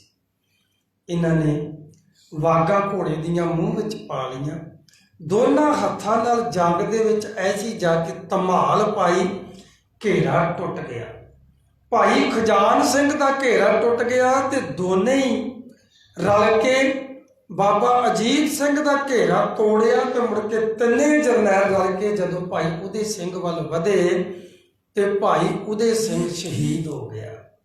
ਜਦੋਂ ਭਾਈ ਉਦੇ ਸਿੰਘ ਸ਼ਹੀਦ ਹੋ ਗਿਆ, ਉਹਦੇ ਨਾਲ ਭਾਈ ਬਚਿੱਤਰ ਸਿੰਘ ਸੀ, ਉਹ ਜ਼ਖਮੀ ਹੋ ਗਿਆ। ਫਟਾਫਟ ਉਹਨੂੰ ਖਿੱਚ ਕੇ ਘੋੜੇ ਤੇ ਸੁੱਟਿਆ ਤੇ ਬੈਕ ਆ ਗਈ। ਨਦੀ ਪਾਰ ਹੋ ਗਏ। ਨਦੀਆਂ ਪਾਰ ਲੰਘ ਕੇ ਬਹੁਤ ਸਾਰੇ ਸਿੱਖ ਜਿਹੜੇ ਸੀ ਉਹ ਨਦੀ ਦੀ ਭੇਟ ਚੜ ਗਏ। ਨਦੀ ਦਾ ਵਹਾਅ ਬੜਾ ਤੇਜ਼ ਸੀ। ਨਦੀ ਦੇ ਵਿੱਚ ਹੜ੍ਹ ਆਇਆ ਹੋਇਆ ਸੀ। ਉਸ ਟਾਈਮ ਜਦੋਂ ਸਤਿਗੁਰਾਂ ਨੇ ਜਾਇਜ਼ਾ ਲਿਆ, ਬੜੇ ਸਿੰਘ ਰੁੜ ਗਏ। ਫਿਰ ਸਭ ਤੋਂ ਭਾਰੀ ਨੁਕਸਾਨ ਹੋ ਗਿਆ ਸਿੱਖ ਪੰਥ ਦਾ, ਜਿਹਦਾ ਸਤਿਗੁਰਾਂ ਨੇ ਅਫਸੋਸ ਕੀਤਾ। ਜਦੋਂ ਇੱਕ ਭਾਈ ਦਇਆ ਸਿੰਘ ਆਰਫ ਹੋਏ ਨੇ, ਉਹਨਾਂ ਨੇ 3 ਗ੍ਰੰਥ ਲਿਖੇ ਨੇ ਤੇ ਉਹਦੇ 'ਚ ਸਾਰੇ ਹਵਾਲੇ ਮੁਸਲਮਾਨਾਂ ਦੇ ਦਿੱਤੇ ਨੇ, ਉਹਨਾਂ ਨੇ ਜਿਹੜੇ ਉਸ ਟਾਈਮ ਦੇ ਲਿਖਾਰੀ ਸਨ ਜੰਗਨਾਮੇ ਦੇ। ਉਹ ਦੱਸਦੇ ਆ ਕਿ ਜਦੋਂ ਸਤਿਗੁਰਾਂ ਨੂੰ ਰਿਪੋਰਟ ਦਿੱਤੀ, ਕਹਿੰਦੇ ਜੀ ਬਹੁਤ ਸਾਰੇ ਸਿੱਖ ਲਾਪਤਾ ਏ, ਬਹੁਤ ਸਾਰੇ ਨਦੀ ਦੀ ਭੇਟ ਚੜ ਗਏ। ਉੱਪਰ ਨੂੰ ਹੱਥ ਕਰਕੇ ਕਹਿੰਦੇ ਵੀ ਦਾਤਾ ਤੇਰਾ ਲੱਖ ਲੱਖ ਸ਼ੁਕਰ ਹੈ, ਜਿਹੜਾ ਖਾਲਸਾ ਰੁੜ ਗਿਆ ਉਹ ਤੇਰੇ ਪ੍ਰਵਾਨ ਹੋ ਗਿਆ। ਅੱਗੇ ਪਰਚਾ ਬੜਾ ਸਖਤ ਪੈਣਾ ਏ, ਤੂੰ ਮੇਰੀ ਲਾਜ ਰੱਖ ਲਈ ਹੈ, ਉਥੋਂ ਭੱਜਣ ਵਾਲਾ ਕੋਈ ਸਿੱਖ ਨਹੀਂ ਰਹਿ ਗਿਆ, ਇੱਥੇ ਹੀ ਤੂੰ ਭੇਟ ਕਰ ਦਿੱਤੇ ਜਿਹੜੇ ਸੀ। ਫਿਰ ਜਦੋਂ ਦੱਸਿਆ ਕਿ ਛੋਟੇ ਸਾਹਿਬਜ਼ਾਦੇ ਮਾਤ ਗੁਜਰੀ ਇਹ ਨਜ਼ਰ ਨਹੀਂ ਆ ਰਹੇ, ਤੇ ਮਹਾਰਾਜ ਕਹਿਣ ਲੱਗੇ ਉਹ ਆਪਣਾ ਪਰਚਾ ਦੇਣ ਗਏ ਆ। ਯਾਦ ਰੱਖਣਾ, ਇਹ ਭਾਈ ਦਇਆ ਸਿੰਘ ਆਰਫ ਲਿਖਦੇ ਨੇ ਕਿ ਇੱਕ ਦਿਨ ਮਾਤਾ ਜੀਤੋ ਜੀ, ਮਾਤਾ ਸੁੰਦਰੀ ਜੀ ਦਾ ਬਾਬਾ ਅਜੀਤ ਸਿੰਘ ਜੀ ਹੈ ਵੱਡੇ ਸਾਹਿਬਜ਼ਾਦੇ, ਬਾਬਾ ਜੋਰਾਵਰ ਸਿੰਘ, ਬਾਬਾ ਫਤਿਹ ਸਿੰਘ ਤੇ ਬਾਬਾ ਜੁਝਾਰ ਸਿੰਘ, ਇਹ 3 ਸਾਹਿਬਜ਼ਾਦੇ ਮਾਤਾ ਜੀਤੋ ਜੀ ਦੇ ਕੁੱਖ ਤੋਂ ਪੈਦਾ ਹੋਏ। ਇੱਕ ਦਿਨ ਮਾਤਾ ਜੀਤੋ ਜੀ ਸਤਿਗੁਰਾਂ ਨੂੰ ਫਰਿਆਦ ਕਰਦੀ ਹੈ, ਸੱਚੇ ਪਾਤਸ਼ਾਹ ਤੁਸੀਂ ਜੰਗਾਂ ਯੁੱਧਾਂ ਦੇ ਅਭਿਆਸ ਵਿੱਚ ਹੀ ਰੁੱਝੇ ਰਹਿੰਦੇ ਹੋ, ਕੋਈ ਘਰ ਦੀ ਵੀ ਖਬਰਸਾਰ ਲਿਆ ਕਰੋ। ਕਹਿਣ ਲੱਗੀ ਜੀਤਾ ਦੱਸ ਘਰ ਨੂੰ ਕੀ ਹੋ ਗਿਆ, ਸਾਡੀ ਨਜ਼ਰ ਵਿੱਚ ਹੀ ਆ ਸਾਰਾ ਕੁਝ। ਕਹਿਣ ਲੱਗੀ ਸੁੱਖ ਨਾਲ ਤੁਹਾਡੇ ਸਾਹਿਬਜ਼ਾਦੇ ਜਵਾਨ ਹੋ ਰਹੇ ਨੇ। ਅਜੀਤ ਸਿੰਘ 17 ਸਾਲ ਦਾ ਹੋ ਗਿਆ ਏ, ਜੋਰਾਵਰ ਸਿੰਘ ਜੁਝਾਰ ਸਿੰਘ ਜਿਹੜਾ 13 ਸਾਲ ਦਾ ਹੋ ਗਿਆ ਏ। ਤੁਸੀਂ ਇਹਨਾਂ ਦੀ ਸ਼ਾਦੀ, ਉਦੋਂ 12 ਸਾਲ ਦੇ ਲੜਕੇ ਦੀ ਸ਼ਾਦੀ ਹੋ ਜਾਂਦੀ ਸੀ। ਗੁਰੂ ਤੇਗ ਬਹਾਦਰ ਸਾਹਿਬ ਦੀ ਵੀ 12 ਸਾਲ 'ਚ ਹੋਈ, ਗੁਰੂ ਗੋਬਿੰਦ ਸਿੰਘ ਜੀ ਦੀ ਵੀ 12 ਸਾਲ 'ਚ ਹੀ ਹੋਈ। ਇਹਨਾਂ ਦੀ ਸ਼ਾਦੀ ਦੀ ਤੁਹਾਨੂੰ ਕੋਈ ਫਿਕਰ ਨਹੀਂ। ਮਰਦ ਕਹਿਣ ਲੱਗੇ ਜੀਤਾ ਤੂੰ 2 ਦੀ ਗੱਲ ਕਰਦੀ, ਮੈਂ ਤੇ 4 ਦੀ ਮੰਗਣੀ ਕਰ ਦਿੱਤੀ। ਮਹਾਰਾਜ ਤੁਸੀਂ ਮੰਗਣੀ ਕਰ ਦਿੱਤੀ ਹੈ? ਕਹਿਣ ਲੱਗੇ ਹਾਂ, ਇਹਨਾਂ ਦੀ ਸ਼ਾਦੀ ਕਰਨੀ ਹੈ ਤੇ ਸੰਸਾਰ ਤੇ ਅਨੋਖੀ ਸ਼ਾਦੀ ਹੋਵੇਗੀ। ਇਹ 2 ਭਰਾ ਬਰਾਤ ਚੜਨਗੇ, ਪਰ ਜੀਤਾ ਇਹ ਅਨੋਖੀ ਸ਼ਾਦੀ ਏਦਾਂ ਦੀ ਆ, ਲਾੜੇ 4 ਤੇ ਲਾੜੀ ਇੱਕੋ ਹੀ ਹੋਵੇਗੀ। ਐਸੀ ਕੈਸੀ ਸ਼ਾਦੀ ਮਹਾਰਾਜ ਤੁਸੀਂ ਕੀਤੀ? ਮਹਾਰਾਜ ਨੇ ਸਿਰ ਤੇ ਹੱਥ ਰੱਖਿਆ, ਕਹਿੰਦੇ ਤੂੰ ਦੇਖਣਾ। ਕਹਿ ਲੱਗੀ ਮੇਰੇ ਤੇ ਕਿਰਪਾ ਕਰੋ।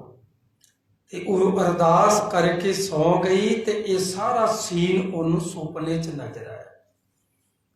ਇੱਕ ਪਾਸੇ ਜੰਗ ਹੋ ਰਹੀ ਹੈ, ਸਾਹਿਬਜ਼ਾਦੇ ਜੂਝਦੇ ਪਏ ਨੇ। ਸੁਪਨੇ ਦੇ ਵਿੱਚ ਵੇਖਦੀ ਮਾਤਾ ਜੀਤੋ ਛੋਟੇ ਸਾਹਿਬਜ਼ਾਦੇ ਨੀਹਾਂ 'ਚ ਚਿਣੇ ਜਾ ਰਹੇ। ਦਿਨ ਚੜ੍ਹਿਆ ਤੇ ਹੱਥ ਜੋੜੀ, ਸੱਚੇ ਪਾਤਸ਼ਾਹ ਆਹ ਕੀ ਕੌਤਕ ਵਿਖਾਇਆ ਹੈ। महाराज कहने लगे इहो ही तेरे बच्चों का भविख है।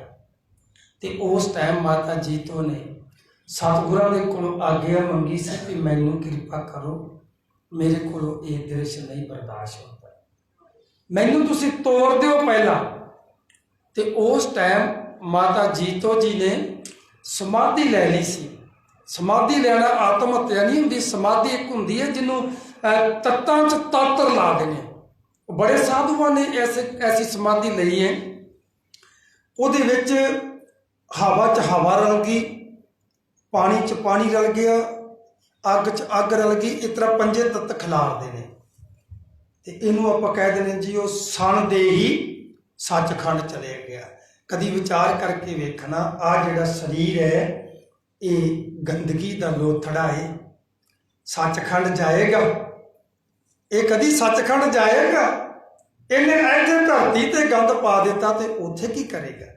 ये जितने भी दे भावें गुरु दी है तो भावें चेले दी है तो वही चीज़ है, सारियां दी इको जी दे है। जोत जिहड़ी इस भी सतगुਰਾਂ ने आख्या जानो जोत ना पूछो जाती। जोत जिहड़ी है ना उहदे विच प्रकाश विच अंतर हुंदा है। किस जोत दा किन्ना प्रकाश है। शरीर ते सारा ही मिट्टी दा है। गुरु साहब जी कह रहे हैं कबीरा धूल सकेल के पुरियां बहादी दे, 4 दिवस को पेखना अंत खे की खे। अंत नूं इन्हें मिट्टी हो जाना, भावें गुरु का शरीर है तो भावें सेवक का शरीर है। समाधि का अर्थ हुंदा है उन्होंने ब्रह्मलीन कह देंदे ने, भाव 4-5 तत्त ला के वखरे वखरे कर देने। ये जिहड़े पुरातन अभ्यासी साधु सी ना ये तकरीबन कर जाते सी। जिहड़ा नानक मते बहुत सारी ज्ञान चर्चा हुई धन गुरु श्री गुरु नानक देव जी की गोरखनाथ दे नाल। जो चर्चा दे विच वो जित ना सकिया ना तो उन्हें वो नाटक चेटक वाला जिहड़ा काम सी ना वो करना शुरू कर दिता। अखीर महाराज नूं कहन लगा सच्चे पातशाह तुसीं मेरे नाल ना लुकण मिची खेड लो, तुसीं अपनी शक्ति नाल लुको, मैं अपनी शक्ति नाल लुको, तो जिहड़ा लभ जूगा वो हार गया, जिहड़ा ना लभ्या वो जित गया। तो शर्त की है, जिहड़ा जित गया वो बाप ते जिहड़ा हार गया वो बेटा।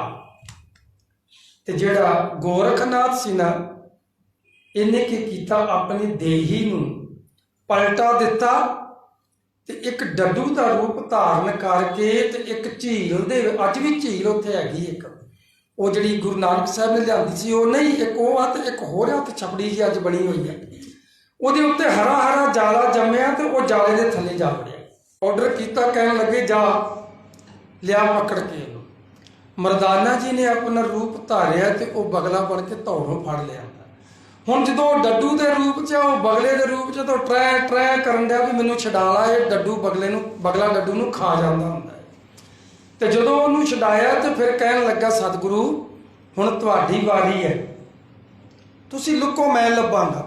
तो उदों सतगुरु गुरु नानक देव जी महाराज ने तत्तां दे विच तत्त ही मिला दिते सी। उन्हें सुरती लाई ब्रह्मंड खोज दिता। हुण किते स्वरूप होवे ते नज़र आवे। फिर उन्हें हार मन्नी, फिर उन्हें मन्निया सी कि तू बाप है तो मैं बेटा है। तो उदों उन्हें कहा सी भी प्योवा हाजिर हो जा। सतगुਰਾਂ ने तत्त जोड़े तो हाजिर हो गए। उदों फिर उस गोरख नाम तो गोरख मत्ते तो नानक मता नाम पै गया।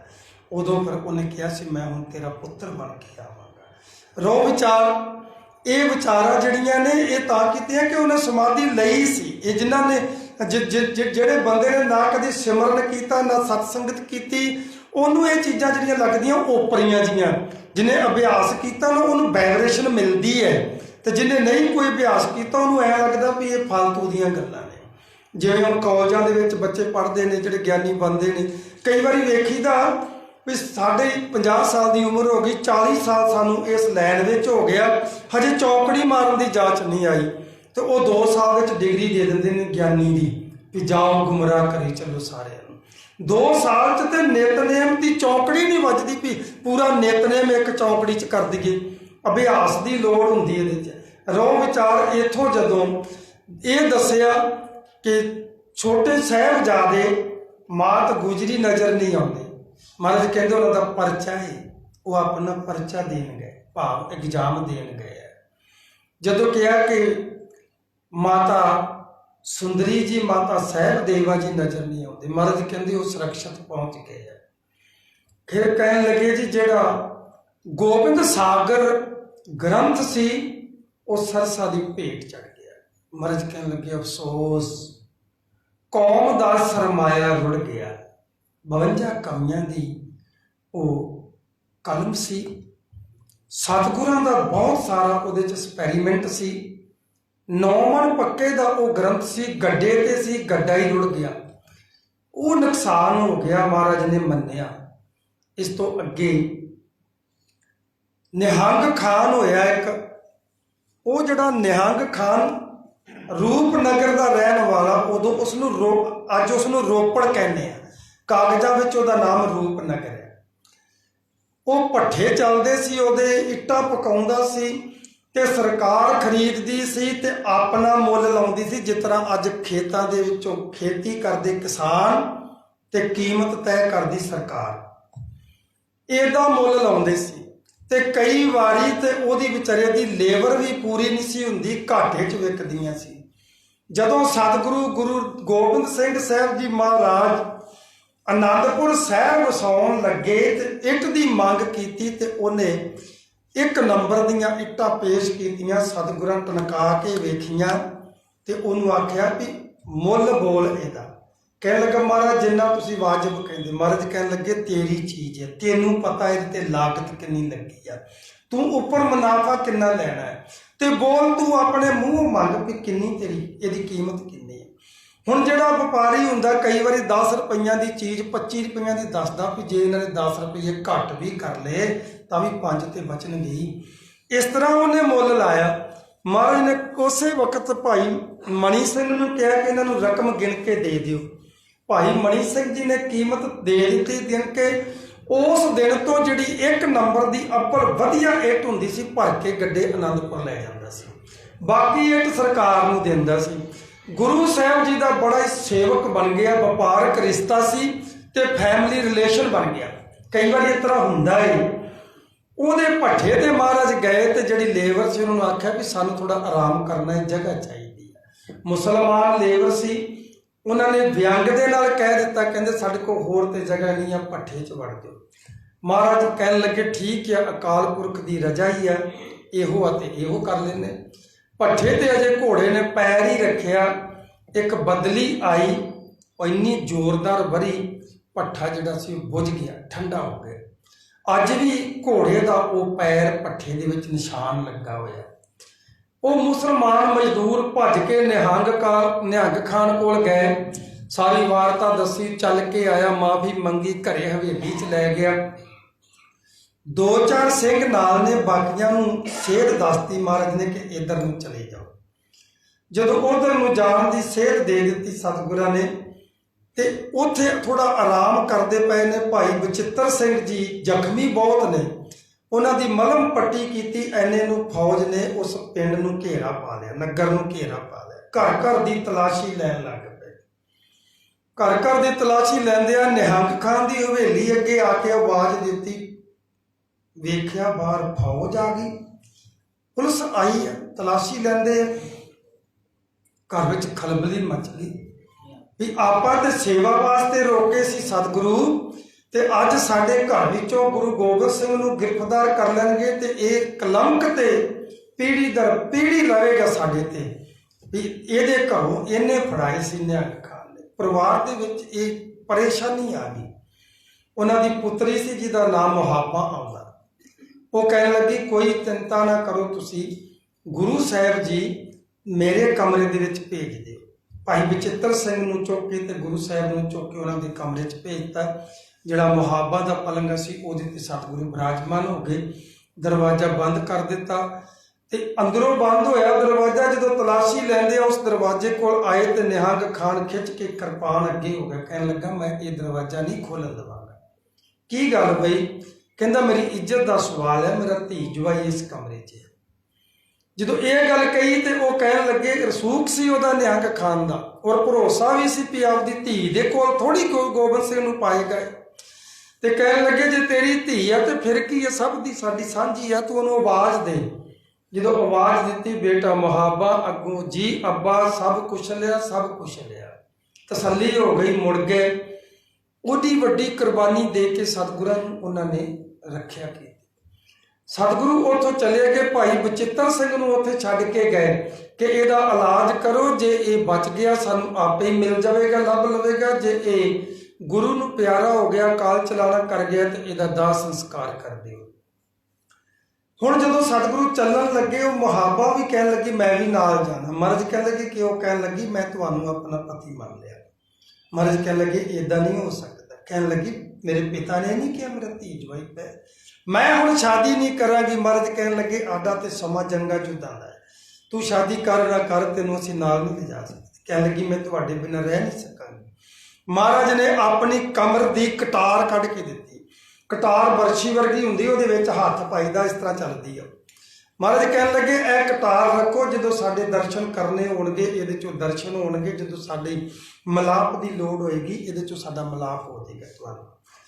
ਉਹ ਮੁਹਾਬਾ ਨੇ ਸਾਰੀ ਉਮਰ ਮੁੜ ਕੇ ਸ਼ਾਦੀ ਨਹੀਂ ਕੀਤੀ, ਭਗਤ ਨਹੀਂ ਹੋ ਗਈ, ਗੁਰੂ ਸਾਹਿਬ ਜੀ ਦਾ ਸਿਮਰਨ ਕਰਦੀ ਰਹੀ। ਇਸ ਤੋਂ ਅੱਗੇ ਚੱਲ ਕੇ ਸਤਿਗੁਰੂ ਚਮਕੌਰ ਦੀ ਗੜੀ 'ਚ ਆ ਗਏ।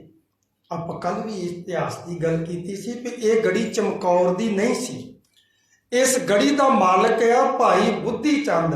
ਉਹ ਭਾਈ ਬੁੱਧੀ ਚੰਦ ਜਿਹੜਾ ਹੈ ਜੱਟ ਪਰਿਵਾਰ ਦੇ ਵਿੱਚੋਂ ਆ। ਇਹ ਚਮਕੌਰਾ ਜਿਹੜਾ ਉਹਦਾ ਪੁੱਤਰ ਹੈ ਵੱਡਾ। ਚਮਕੌਰਾ, ਬਲੌਰਾ, ਇੱਕ ਛੰਨੋ, 3 ਬੱਚੇ ਨੇ ਉਸ ਬੁੱਧੀ ਚੰਦ ਦੇ।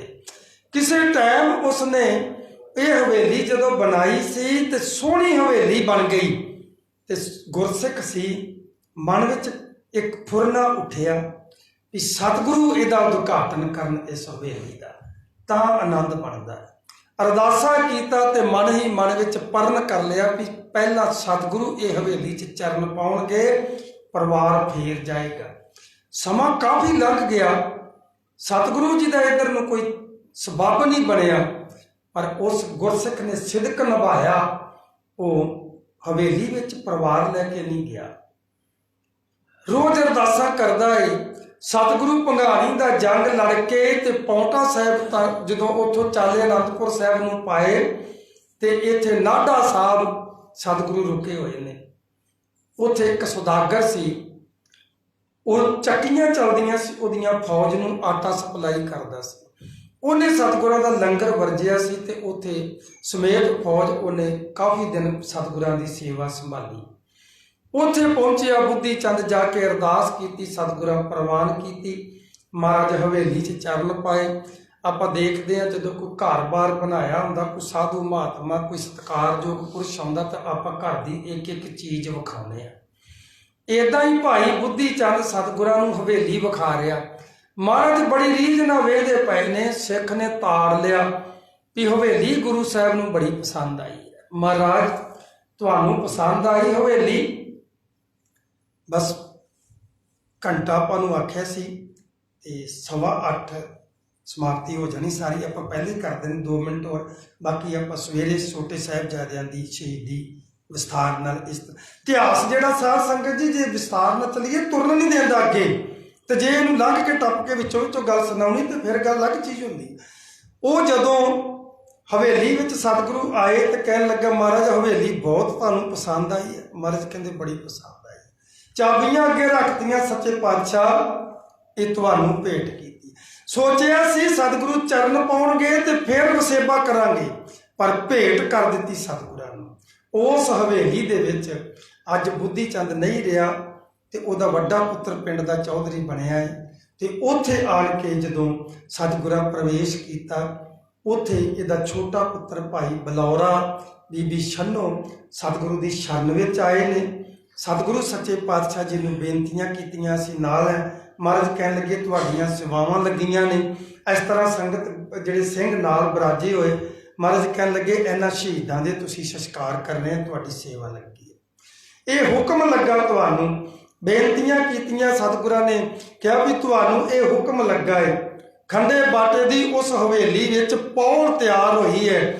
ਭਾਈ ਬਲੌਰਾ ਤੇ ਬੀਬੀ ਸ਼ਰਨ ਕੌਰ ਨੇ ਉਹ ਪਹੁ ਛੱਕ ਕੇ ਤੇ ਸ਼ਰਨ ਕੌਰ ਬਣੀ ਛੰਨੋ ਤੋਂ, ਬਲੌਰੇ ਤੋਂ ਬਲੌਰ ਸਿੰਘ ਬਣੇ ਨੇ। ਉਹ ਆਪਣੀ ਸੇਵਾ 'ਚ ਲੱਗ ਗਏ ਨੇ। ਦਿਨ ਚੜ੍ਹਿਆ ਤੇ ਸ਼ਹੀਦੀਆਂ ਦੀ ਤਿਆਰੀ ਸ਼ੁਰੂ ਹੋ ਗਈ ਏ। ਪਹਿਲਾ ਜੱਥਾ ਭਾਈ ਦਇਆ ਸਿੰਘ ਤੇ ਬਾਬਾ ਅਜੀਤ ਸਿੰਘ ਦੀ ਕਮਾਂਡ ਥੱਲੇ ਗਿਆ। ਬੜਾ ਹੀ ਘਮਸਾਨ ਦਾ ਯੁੱਧ ਮਚਿਆ। ਬਾਬਾ ਅਜੀਤ ਸਿੰਘ, ਭਾਈ ਦਇਆ ਸਿੰਘ, ਹੋਰ ਨਾਲ 5 ਸਿੰਘ ਨੇ। ਐਸੇ ਕਰਤੱਵ ਵਿਖਾਏ ਨੇ ਕਿ ਜਿਹੜੇ ਜੰਗ ਬਹਾਦਰ ਨੇ ਮੂੰਹ 'ਚ ਉਂਗਲਾਂ ਪਾ ਪਾ ਕੇ ਤੋਬਾ ਤੋਬਾ ਕਰਦੇ ਨੇ। ਅਖੀਰ ਬਹੁਤ ਸਾਰੀ ਫੌਜ ਸ਼ਹੀਦ ਕਰ ਦਿੱਤੀ ਹੈ ਮੁਗਲਾਂ ਦੀ। ਤੇ ਜਿਹੜੇ ਜਰਨੈਲ ਆ ਨਾ ਉਹ ਰੌਲਾ ਪਾਉਣ ਲੱਗ ਪਏ, ਕਹਿੰਦੇ ਇਹਨਾਂ ਦੀ ਖੇਡ ਸਮਾਪਤ ਕਰੋ, ਗੋਲੀਆਂ ਬਰਸਾਓ, ਤੀਰ ਬਰਸਾਓ। ਉਦੋਂ ਛੰਨੀ ਕਰ ਦਿੱਤੇ। ਸਤ ਸੰਗਤ ਜੀ, ਇਹ ਸਿੰਘ 5 ਸ਼ਸਤਰ ਲੈ ਕੇ ਨਿਕਲੇ ਨੇ। ਨੂਰ ਮੁਹੰਮਦ ਜੰਗ ਦਾ ਜੰਗ ਨਾਵੇਂ ਦਾ ਲਿਖਾਰੀ ਹੈ। ਉਹ ਲਿਖਦਾ ਏ ਕਿ ਬਾਬਾ ਅਜੀਤ ਸਿੰਘ ਜੀ ਦੀ ਕਿਰਪਾਨ ਟੁੱਟ ਗਈ ਤੇ ਉਹਨਾਂ ਦੂਜੀ ਕਿਰਪਾਨ ਕੱਢੀ, ਉਹ ਵੀ ਟੁੱਟ ਗਈ। ਤੇ ਉਦੋਂ ਬਾਅਦ ਸਭ ਤੋਂ ਪਹਿਲਾਂ ਉਹਨਾਂ ਨੇਜਾ ਚਲਾਇਆ। ਜਦੋਂ ਨੇਜਾ 2 4 5 10 ਦੇ ਵਿੱਚ ਦੀ ਲੰਘ ਗਿਆ ਤੇ ਇੱਕ ਮੁਗਲ ਨੇ ਅੱਗੋਂ ਨੇਜਾ ਵੜ ਦਿੱਤਾ। ਜਦੋਂ ਉਹਦੇ ਹਿੱਕ 'ਚ ਮਾਰਿਆ ਤੇ ਕਿਰਪਾਨ ਖਿੱਚ ਲਈ ਢਾਲ ਤੇ ਕਿਰਪਾਨ ਦੇ ਕਰਤੱਵ ਚਲਾਏ। ਕਿਰਪਾਨ ਟੁੱਟ ਗਈ, ਦੂਜੀ ਕਿਰਪਾਨ ਕੱਢੀ, ਉਹ ਟੁੱਟ ਗਈ। ਫਿਰ ਬਾਬਾ ਅਜੀਤ ਸਿੰਘ ਦੇ ਕੋਲ ਸਫਾ ਜੰਗ ਸੀ। ਸਫਾ ਜੰਗ ਦਾ ਦਸਤਾ ਟੁੱਟ ਗਿਆ। ਫਿਰ ਤਬਰ ਕੱਢੀ। ਜਦੋਂ ਤਬਰ ਵੀ ਟੁੱਟ ਗਈ, ਐਨੇ ਨੂੰ ਉਹਨਾਂ ਨੇ ਸਰੀਰ ਛੰਨੀ ਕਰ ਦਿੱਤਾ। ਦੂਜੇ ਨੰਬਰ ਤੇ ਬਾਬਾ ਜੁਝਾਰ ਸਿੰਘ ਜੀ ਦੇਖਦਾ ਪਿਆ, ਸਤਿਗੁਰਾਂ ਦੇ ਚਰਨਾਂ 'ਚ ਆਣ ਕੇ ਬੇਨਤੀ ਕੀਤੀ। ਵਿਸਥਾਰ ਮੰਗਦਾ ਹੈ ਸਾਧ ਸੰਗਤ ਇਤਿਹਾਸ। ਇੱਥੇ ਦਲੀਲ ਕਿਹਦੇ ਨਾਲ ਦਈਏ? ਦਲੀਲ ਕਿਸੇ ਨਾਲ ਨਹੀਂ ਦਿੱਤੀ ਜਾਂਦੀ। ਗੁਰੂ ਵਰਗਾ, ਗੁਰੂ ਦੇ ਸਿੱਖਾਂ ਵਰਗਾ ਕੋਈ ਦੁਨੀਆ ਤੇ ਹੋਰ ਹੋਇਆ ਹੀ ਨਹੀਂ। ਹਜ਼ਰਤ ਮੁਹੰਮਦ ਸਾਹਿਬ ਜੀ ਦੀ ਸੇਵ ਸਾਖੀ ਹੈ ਗੁਰੂ ਗੋਬਿੰਦ ਸਿੰਘ ਵਰਗੀ, ਪਰ ਇਤਿਹਾਸ ਦੇ ਵਿੱਚ ਮੋੜ ਬੜਾ ਏ। ਅੱਜ ਵੀ ਮੋੜ ਆ। ਉਹਨਾਂ ਤੇ ਵੀ ਆਹ ਦਿਨ ਆਉਂਦਾ ਜਿਹੜਾ ਸਿੱਖਾਂ ਤੇ ਆਹ ਦਿਨ ਆਉਂਦਾ ਏ। ਉਹ ਕਹਿੰਦੇ ਨੇ ਮੁਹਰਮ, ਜਦੋਂ ਹਸਨ ਤੇ ਹੁਸੈਨ ਸ਼ਹੀਦ ਹੋਏ ਨੇ, ਤੇ ਸਾਡੇ ਤੇ ਇਹ ਦਿਨ ਆਉਂਦਾ ਤੇ ਅਸੀਂ ਕਹਿੰਦੇ 15 ਵਾੜਾ ਸ਼ਹੀਦੀਆਂ ਦਾ। ਪਰ ਉਹ ਇਹਨਾਂ ਦਿਨਾਂ ਦੇ ਵਿੱਚ ਮੂੰਹ ਤੇ ਹੱਥ ਤੇ ਆਪਣੇ ਮਾਰ ਕੇ ਪਿੱਟਦੇ ਨੇ। ਇਹਨੂੰ ਕਹਿੰਦੇ ਮੁਹਰਮ। ਆਪਣੇ ਆਪ ਨੂੰ ਪਿੱਟ ਕੇ ਤੇ ਮਾਰ ਕੇ ਸੂਏ ਬਰਛੇ ਜੇ ਤੇ ਜ਼ਖਮੀ ਕਰ ਲੈਂਦੇ ਨੇ। ਪਰ ਸਿੱਖ ਇਹ ਇਤਿਹਾਸ ਜਿਹੜਾ ਤਿਉਹਾਰ ਮਨਾਉਂਦੇ ਨੇ ਬੜੇ ਹੀ ਉਤਸ਼ਾਹ ਦੇ ਨਾਲ, ਬੜੀਆਂ ਖੁਸ਼ੀਆਂ ਦੇ ਨਾਲ। ਉਦੋਂ ਵੀ ਇਤਿਹਾਸ ਵਿੱਚ ਫਰਕ ਸੀ। ਇਹ ਬਾਬਾ ਜਿਹੜਾ ਹਸਨ ਸੀ ਉਹ ਜੰਗ ਨੂੰ ਗਿਆ ਹੈ ਤੇ ਹੁਸੈਨ ਤੋਰਨ ਲੱਗਿਆ ਉਹਦਾ ਜਿਹੜਾ ਤੇ